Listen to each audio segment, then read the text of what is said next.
Bonjour et bienvenue, c'est la toute première émission de Rebond. Nous sommes sur la chaîne For Change. Cette émission, elle a pour vocation de donner la parole aux dirigeants d'entreprises qui ont connu des difficultés. Mais qui ont aussi réussi à les remettre sur pied, à restructurer leur entreprise.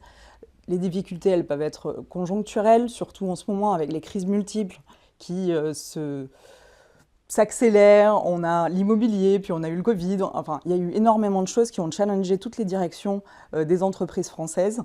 Donc on va donner la parole à ces dirigeants qui vont nous raconter un peu comment traverser les difficultés, se rétablir et bien sûr le faire dans la durée. Pour lancer cette émission, je suis extrêmement bien entourée puisqu'on a décidé de faire une émission dédiée au prix Ulysse. Le prix Ulysse, qu'est-ce que c'est ? C'est tous les ans l'ARE. L'ARE, c'est l'Association pour le retournement des entreprises. C'est une association qui regroupe l'ensemble des professionnels du retournement, du refinancement et de la restructuration. Et tous les ans, ils organisent le prix Ulysse. Le prix Ulysse récompense le meilleur retournement d'entreprise de l'année écoulée. Donc c'est un prix d'excellence. Le lauréat 2023, par exemple, c'était les transports guyanais. Et le prix Ulysse 2024 se déroulera le 18 mars 2024. Donc c'est bientôt. 3 prix Ulysse autour de moi. Je vais vous expliquer un peu plus en détail. Tout d'abord, il y a le prix Ulysse 2022 avec Laurent Demal, des Ailes, les Ailes. Bonjour. Bonjour, merci beaucoup d'être parmi nous. On a aussi le prix Ulysse 2016 avec Sébastien Wolf d'Excelrise. Bonjour. Et enfin, on a le prix Ulysse 2019 qui était Carbone Savoie et on a avec nous leur investisseur, Sébastien Gauthier. Vous êtes associé donc chez Alandia Industries. Bonjour. Merci beaucoup tous les trois d'être avec nous sur ce plateau et de détailler, on va décortiquer un peu ensemble toutes les difficultés que vous avez pu connaître et puis surtout le retournement réussi que vous avez réussi à mettre en place et qui a été, on va dire, couronné de succès, mais surtout récompensé par ce fameux prix Ulysse. Alors, je me tourne d'abord vers Sébastien pour le sujet d'Excelrise. Excelrise, donc prix Ulysse, je le rappelle, 2016. Déjà, Excelrise, qu'est-ce que c'est ? Racontez-nous un peu. Excelrise, c'est une holding industrielle de reprise d'entreprises en difficulté qui a 20 ans d'existence. On est 6 associés, on reprend des sociétés plutôt dans le domaine industriel. Aujourd'hui, Excelrise, c'est à peu près 150 millions d'euros de chiffre d'affaires et des participations dans l'emballage plastique et le recyclage. Et on a été lauréat du prix Ulysse en 2016 au titre de 2 reprises. Une société qui s'appelle Cesa Packaging, qu'on a repris en plan de cession en 2004, et une société qui s'appelle Semoflex, qu'on a repris en mandat ad hoc en 2013. Alors c'est pas mal parce qu'on va pouvoir faire le bilan puisque ça fait quand même 8 ans que vous avez eu le prix Ulysse. Donc on va voir que finalement le retournement il a été réussi puisqu'il est toujours, il fonctionne toujours plutôt bien. À l'époque, quand vous avez investi dans ces 2 sociétés, c'était des 2 sociétés qui étaient en difficulté. Qu'est-ce qui s'est passé ? Qu'est-ce que vous avez mis en place ? Quelles étaient les difficultés déjà ? Et ensuite, quelles ont été les solutions que vous avez essayé d'apporter et comment ça s'est structuré finalement avec l'existant ? Les difficultés n'étaient pas nécessairement liées au marché, parce que ce sont des entreprises qui sont positionnées sur des marchés plutôt porteurs. Donc l'emballage plastique pour la boisson, pour l'hygiène, donc des marchés assez résilients, avec un outil industriel qui était très correct, bien investi. Ces 2 sociétés qui ont connu des accidents de parcours, et nous c'est ça qu'on recherche en priorité, c'est-à-dire des sociétés qui sont avec des bons fondamentaux, mais qui, à un moment donné, pour des questions d'actionnariat ou des questions réglementaires ou des questions même opérationnelles, peuvent trébucher. Et nous, c'est exactement ce qu'on recherche. Donc, dans le cas de Cesa Packaging, c'est plutôt, donc 2004, c'est plutôt l'actionnaire en fait, qui était défaillant à l'époque. L'actionnaire avait déposé le bilan. Et donc, notre rôle a été ensuite, je pense que on va ensuite rentrer un peu plus dans le détail, mais notre rôle a été principalement sur la première année, de piloter le cash, de faire une communication très large et très approfondie auprès des salariés, des banques, des clients. Je ne rentre pas dans le détail à ce stade, mais c'est vraiment tout cet aspect de communication qui a été un gros travail juste après la reprise. Alors Laurent, tu es le PDG de la société Les Ailes, prix Ulysse 2022, donc un prix récent. Déjà, c'est une fierté de recevoir le prix Ulysse. on a envie de se dire, est-ce qu'on a vraiment envie d'être récompensé parce qu'il y a eu un retournement? Non, on n'est pas récompensé parce qu'il y a eu un retournement, c'est parce qu'il a été réussi finalement. Oui, enfin, la vraie récompense, c'est celle du quotidien, de l'entreprise qui vit, des emplois maintenus, des territoires qu'on arrive à garder dans l'économie et donc toute l'activité socio-économique qu'il y a autour. On est dans les Vosges, à 600 mètres d'altitude dans les montagnes, donc cette dimension-là nous parle. Donc après, évidemment, la reconnaissance de la profession, c'est toujours sympa. Ça fait parler de l'entreprise, donc c'est très bien. Et puis surtout, ça permet de communiquer aux autres patrons qui sont dans la même situation ou qui vont connaître la même situation pour qu'ils s'en inspirent, en tout cas qu'ils puissent y trouver des idées ou du réconfort. Les Ailes, c'est une entreprise qui est quelque peu historique, puisqu'elle a démarré après la Seconde Guerre mondiale, c'est Oui, ça? alors en 1946, juste après la guerre, dans les Vosges, on le sait peu, moi je suis du sud-ouest, donc j'ai appris tout ça, mais les villages des Vosges ont été détruits. Les Allemands, quand ils sont partis, ils ont tout fait sauter. On le connaît pour Paris, ils avaient prévu de le faire, ils ne l'ont pas fait. Dans les Vosges, ils l'ont fait. Et donc il a fallu reconstruire le vivre ensemble. Et voilà, on aime bien cette idée que l'entreprise s'est créée pour reconstruire le vivre ensemble, reconstruire des maisons. Et les maisons, il faut des fenêtres. On a beaucoup de bois dans les Vosges, et donc il fallait faire des fenêtres en bois. Et donc ça a démarré comme ça en 1946, et on est 80 ans plus tard. Alors, les Ailes, toi, t'es arrivé en quelle année? Alors moi, j'ai rejoint l'entreprise en 2017, après 30 ans à l'international sur des grands projets. Et voilà, je voulais me poser en France et trouver du sens à travailler pour une entreprise où il y a des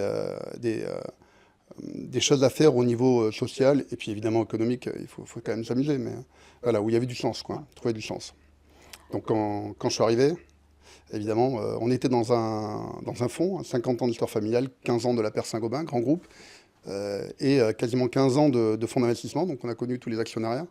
Et quand je suis arrivé, on avait été racheté en LBO juste avant la crise de 2008.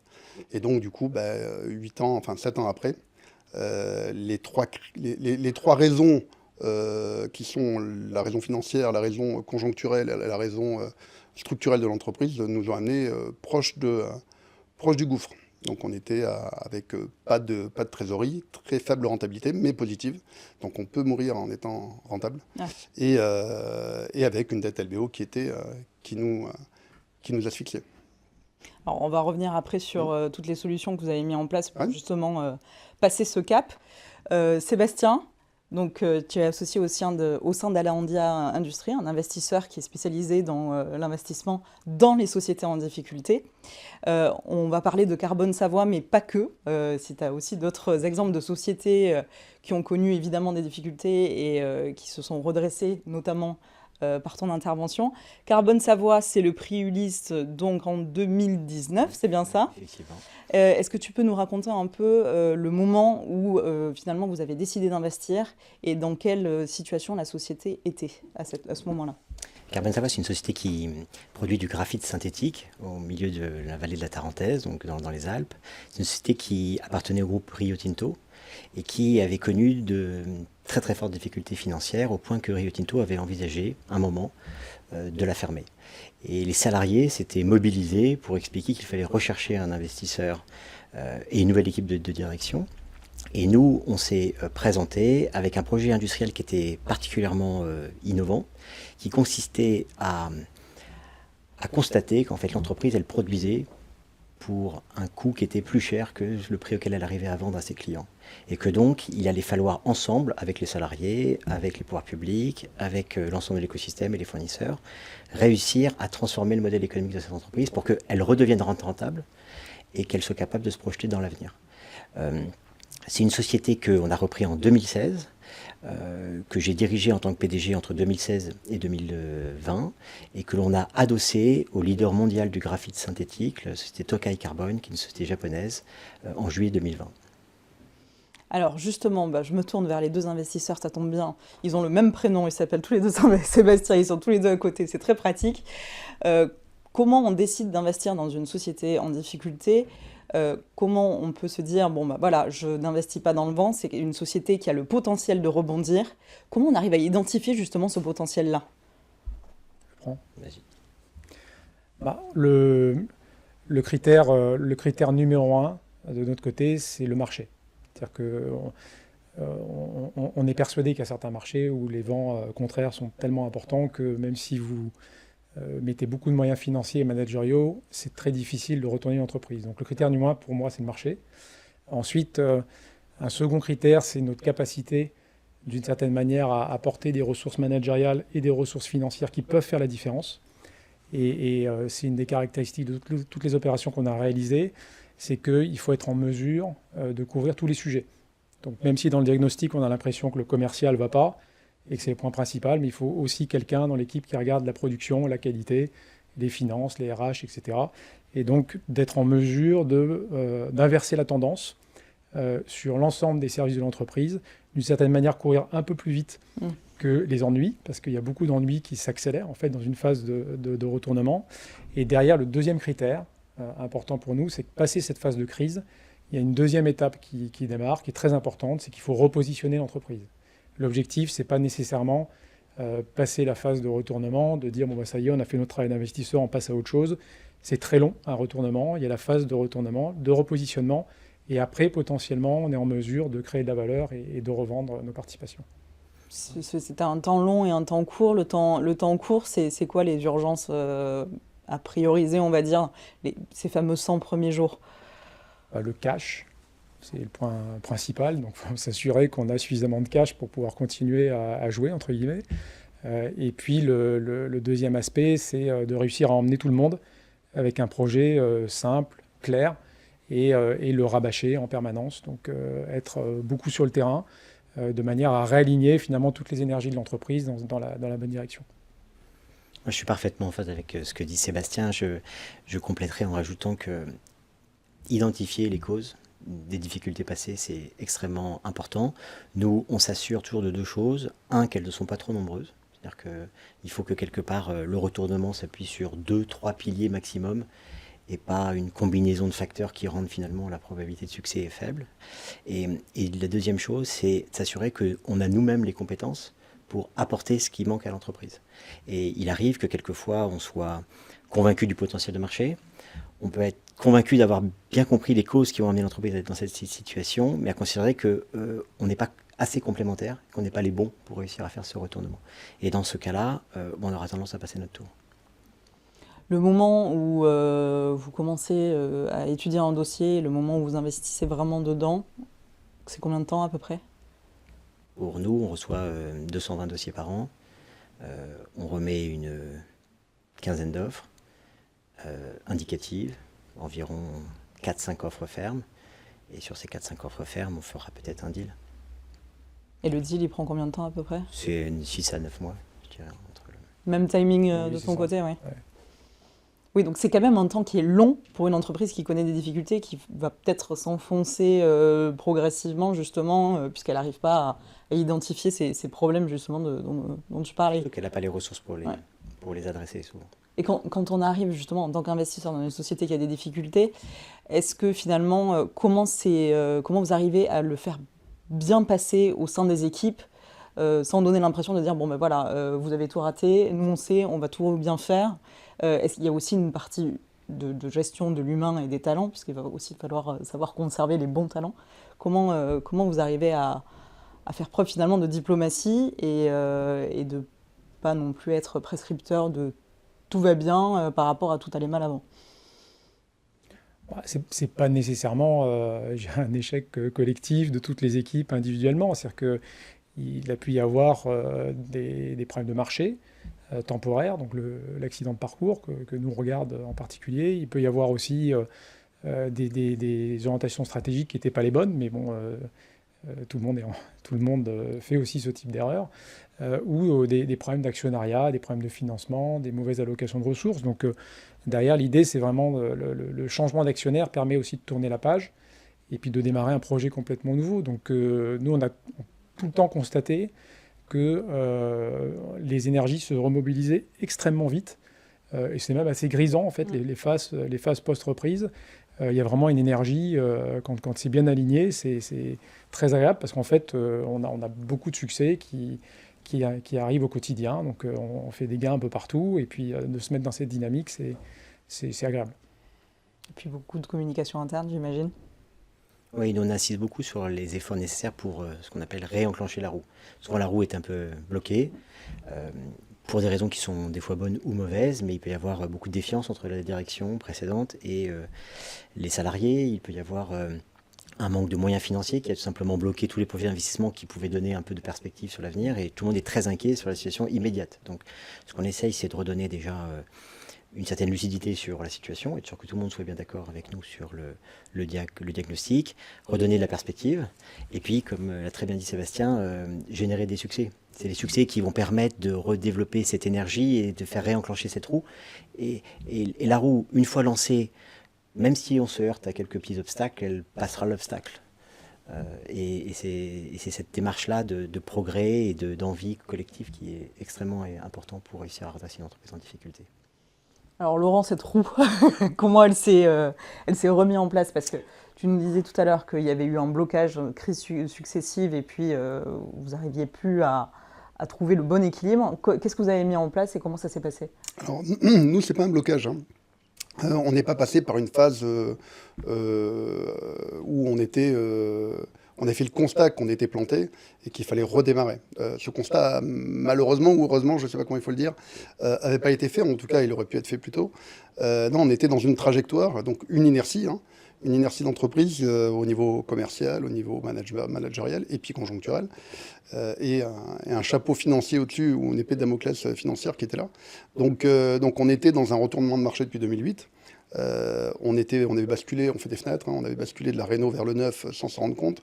Et on se voyait comme des industriels et pas comme des gens de chantier, alors qu'on vend des chantiers. On fabrique des fenêtres, évidemment, mais on fait des chantiers. Et chantier en neuf et en réno, c'est pas la même chose. Donc voilà, il fallait d'une part accompagner paradoxalement une forte reprise de la croissance du BTP. On est en 2017, ça redémarre. Donc, qui dit croissance dit BFR. Hein. Une dette senior qui était 3-4 fois supérieure aux résultats d'exploitation. Donc, une trésorerie à zéro.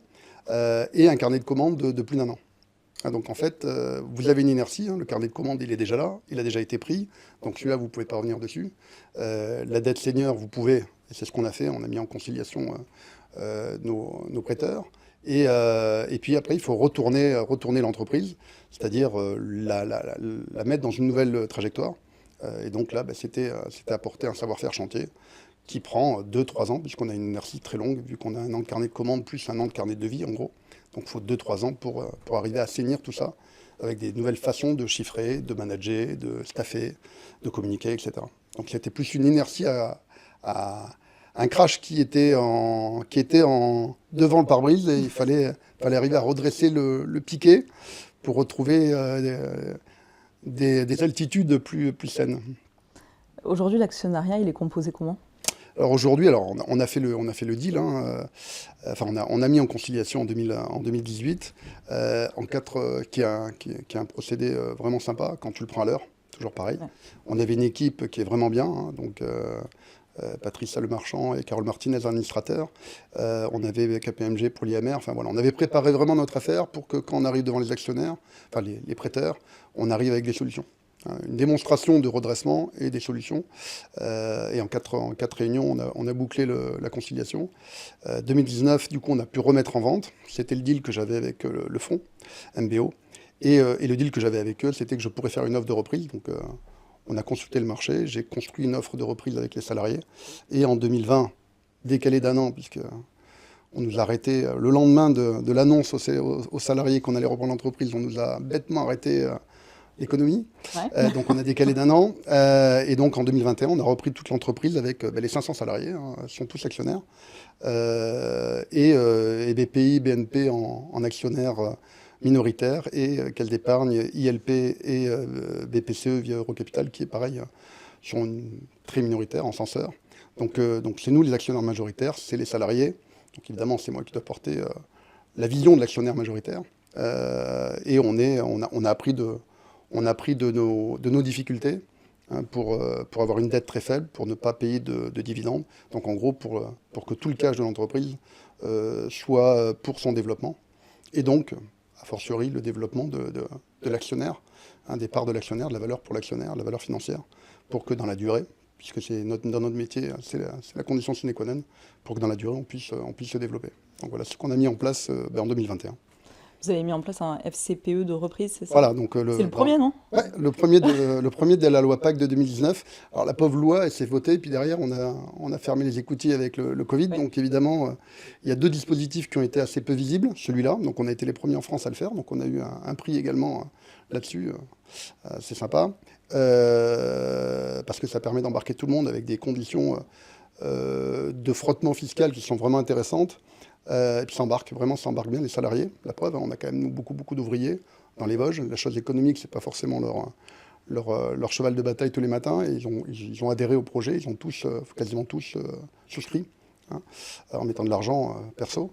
Et le deuxième dispositif, c'était l'entreprise à mission. Et nous sommes devenus entreprise à mission en 2021 également. Donc c'est un dispositif de la loi Pacte qui permet de réécrire, hein, on en parlait, il faut mettre fallait redresser la trajectoire, mais qui dit trajectoire dit vision. Et donc il fallait proposer une vision à tout le monde, hein, et en particulier aux salariés à qui on proposait de mettre de l'argent dans l'entreprise, après avoir passé un cap difficile. Et donc celui de l'entreprise à mission, c'est celui d'un cadre où on équilibre notre capacité à créer de la valeur sur l'ensemble des axes, pas que financier, c'est nécessaire pour survivre et pour se développer, économique parce qu'il faut apporter quelque chose d'utile, mais également social parce qu'il faut des salariés qui soient motivés, sociétal parce qu'il faut un écosystème, et puis environnemental parce que si on ne s'approprie pas ces enjeux-là, nécessairement on disparaîtra. Ouais, bien sûr. Entreprise d'abord et puis peut-être un peu plus derrière.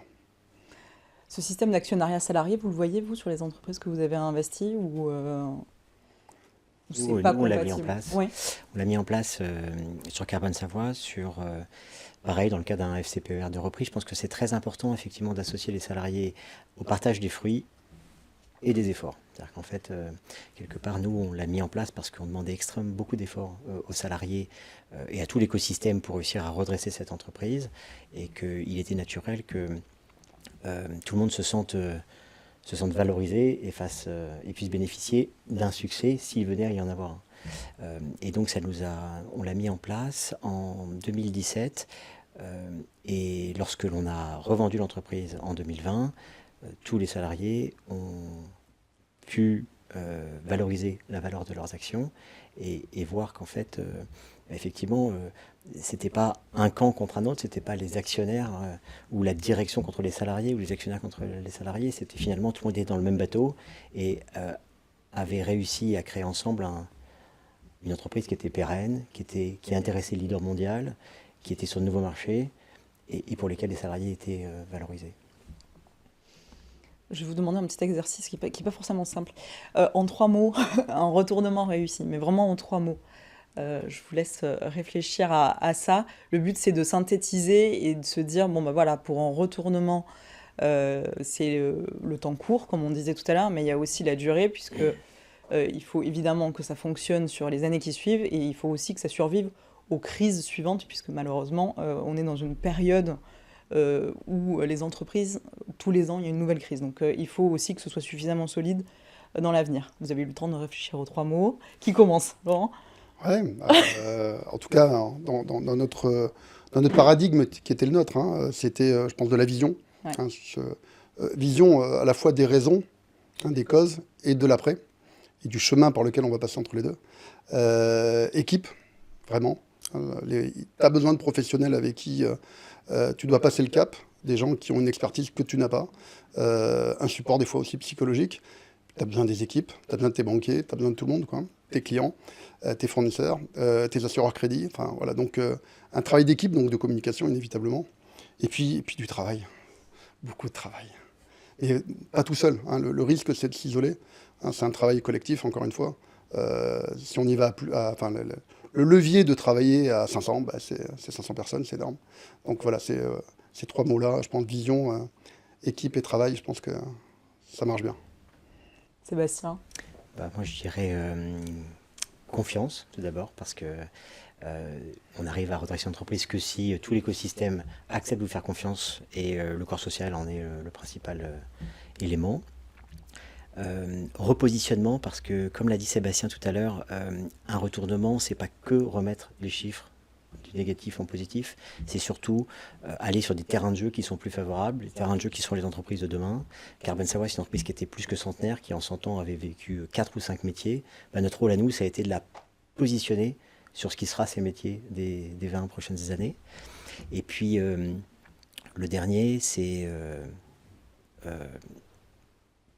un peu original, hein, mais moi je dirais que c'est transformation, c'est-à-dire qu'on arrive à redresser une entreprise que si on a vraiment changé les choses. C'est-à-dire que si on fait du cosmétique, eh ben, au premier obstacle, à la première mauvaise nouvelle, on est toujours aussi peu compétitif par rapport à nos concurrents et on trébuchera comme on a trébuché au coup d'avant. L'image que j'avais avec mes salariés, c'était de leur dire c'est pas parce que le niveau d'eau est là que ça va bien.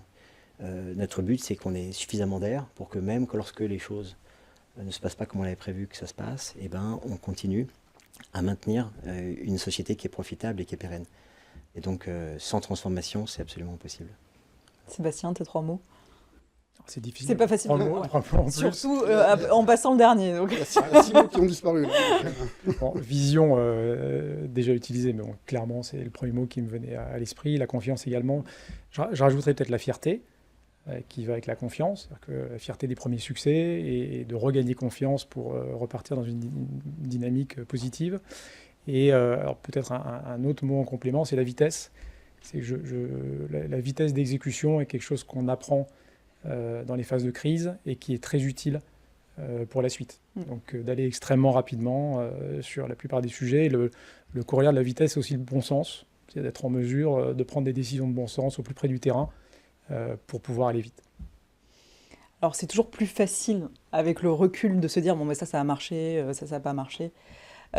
Quel conseil il est important et que vous avez envie en tout cas de faire passer aux dirigeants qui aujourd'hui sont en train de nous regarder et se disent bah oui moi aussi j'ai des difficultés mais je ne sais pas comment faire et je ne sais pas par où prendre en fait le problème parce que c'est tellement quelque chose de complexe ou intercommunicant. C'est quoi les conseils les plus importants que vous auriez aimé entendre toi de ton côté ou que vous aimeriez faire passer à ces dirigeants, justement, quand vous investissez, vous aimeriez qu'il y ait quoi déjà bien en tête?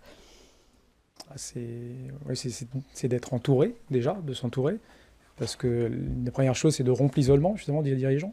Donc s'entourer, si ce n'est pas au niveau du comité de direction, c'est avec des conseils. Donc ça, c'est très, très important. Après, Moi, je trouve que beaucoup de dirigeants ne font pas suffisamment l'effort d'aller chercher la nouveauté à l'extérieur, ne font pas suffisamment l'effort de se dire que d'autres ont peut-être des bonnes idées à leur apporter. Et très souvent, on s'aperçoit qu'une société va être en crise, va lancer une conciliation, un mandat ad hoc, va trouver une solution à court terme, après un effort quand même du dirigeant qui va être assez important. Et ce jour-là, le dirigeant, il ouvre le champagne.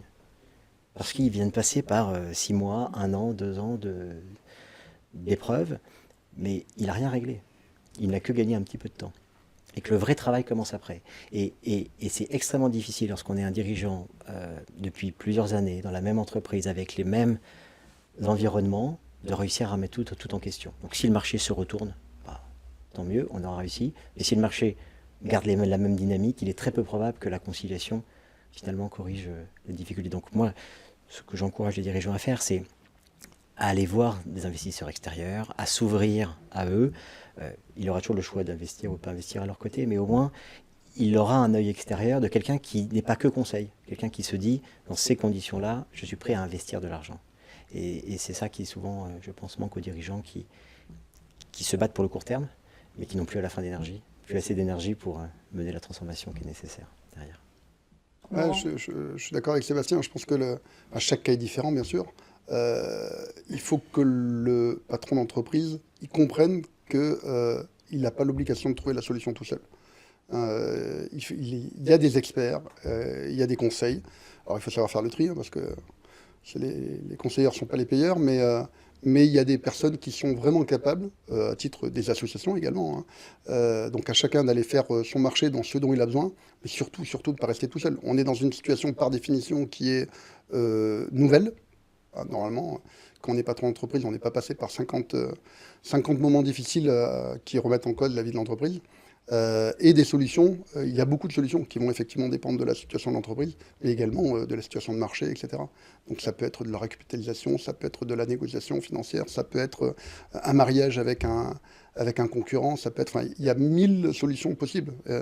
Pour construire cette vision-là, il faut aller chercher des conseils qui vont vous ouvrir des champs du possible, qui vont vous apporter des idées de solutions et qui vont peut-être aussi vous apporter un peu de support. Parce que la solitude pèse dans ces moments-là, évidemment.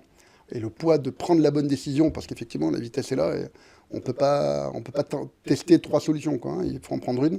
Donc, une fois qu'on l'a choisi, il faut y aller. Donc, pour choisir celle-là, se faire accompagner, et donc aller au-delà de son cercle habituel, c'est essentiel, je pense. Surtout qu'on le rappelle aux dirigeants, il y a des procédures qui sont extrêmement bien structurées en France, et même au niveau européen, qui permettent justement de prendre les difficultés tôt. Et souvent, on constate une crainte du dirigeant à se lancer là-dedans, à se dire non mais je vais peut-être pouvoir y arriver encore un peu tout seul. Et c'est dommage parce que finalement, plus le temps dure, plus les difficultés sont difficiles à remettre, à contrer en fait. Donc il ne faut pas hésiter à faire appel justement à ces conseils, puisque finalement tous les trois vous me dites exactement la même chose. Il faut savoir s'entourer, il ne faut pas rester seul. Et autant utiliser ces procédures collectives ou ad hoc qui sont quand même qui se prennent très tôt et qui permettent justement de dépasser ce cap. Et qui sont confidentielles. Et qui sont confidentielles. Je pense que c'est un point qui est très important, c'est qu'on peut s'en ouvrir tout en ayant l'assurance que nos fournisseurs, que nos clients ne le sauront pas. Et c'est souvent ce qui bloque le plus les dirigeants, c'est la peur en ouvrant ce type de procédure, d'enclencher un feu qu'ils n'avaient pas forcément jusque-là, supplémentaire. Donc la confidentialité est très importante. Alors merci beaucoup à tous les trois. Donc comme je disais tout au long de l'émission, prix Ulysse 2016, prix Ulysse 2022, prix Ulysse 2019 avec Arbonne Savoie. Je vous remercie à tous les trois d'être venus intervenir sur cette toute première émission de Rebond, de nous montrer que des rebonds réussis, il y en a plein, en tout cas il y en a 3 minimum, puisque vous en avez encore plus justement en tant qu'investisseur. Donc merci beaucoup pour votre première participation à cette émission, j'espère que vous reviendrez sur une prochaine. Merci à vous de nous avoir suivis. C'était donc le tout premier épisode de Rebond dans le cadre de la chaîne For Change. Merci beaucoup et à très bientôt.